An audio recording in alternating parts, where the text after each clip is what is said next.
السلام عليكم ورحمة الله وبركاته. فيديو جديد. أول حاجة ما ننساش نصلي على سيدنا محمد صلى الله عليه وسلم، ندوس زر اللايك، نشترك في القناة ونفعل زر الجرس عشان يوصلك كل جديد. في قصة حصلت في أمريكا بدأت سنة 1986 لما عيلة أمريكية اسمها سيندر كار كان عندهم ابن مراهق اسمه فليب، كان بيتعالج من السرطان. العيلة قررت تنقل لبيت قريب من المستشفى اللي بيتعالج فيها ابنهم، وفعلا لقوا بيت كبير وسعره غريب ورخيص جدا. بس وهم ما كانوش يعرفوا ان السعر الرخيص ده كان تمن حاجة اغلى بكتير، وتمن راحة بالهم. اول ما سكنوا في البيت بدأت حاجات تحصل بسرعة. فيليب بدأ يشوف حاجات غريبة، ناس بتمشي في البيت بملامح مش طبيعية، عيون سودة، ملامح مش واضحة.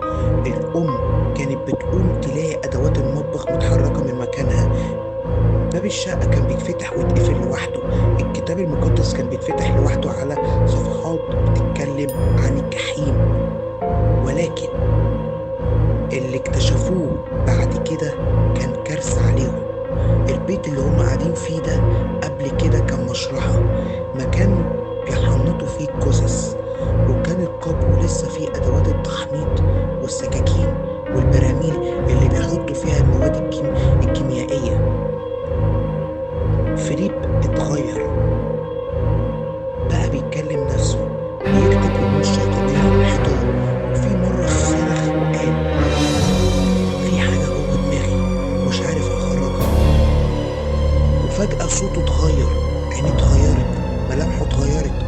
أمه كانت بتسمعه بيتكلم بلغات غريبة وهو نايم. العيلة استنتجت اتنين من أشهر المحققين في الظواهر الخارقة، إد ولين وارن، نفس اللي ظهروا في أفلام ذا كونجيرنينج، وقالوا إن البيت مليان طاقة شيطانية كبيرة، وإن في أرواح محبوسة فيه من أيام ما كانوا بيشتغلوا السحر الأسود.